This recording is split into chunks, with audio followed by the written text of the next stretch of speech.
Imimi murodhi mamuchitsvagei? Ndozvanda kutsanangura. Hapana chaunoda kutsanangura kuti chii? Chamuda kutsanangura ndechekuti chii? Chaite Ndakuita seko? Muna Blair Road.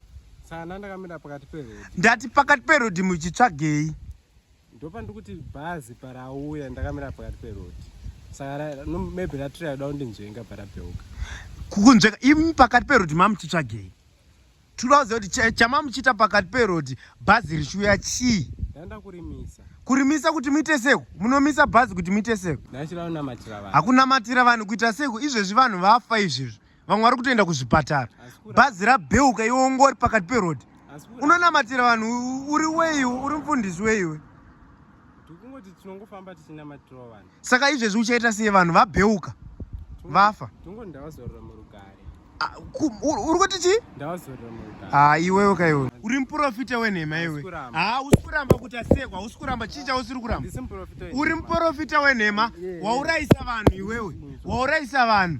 Vanhu vafa, bhazi rabheuka kuita sei uri pakati peroad. Ndozvaungochida kuurayisa vanhu. Ndozvanduti mapurisa amura kushedza. Totoshedza mapurisa.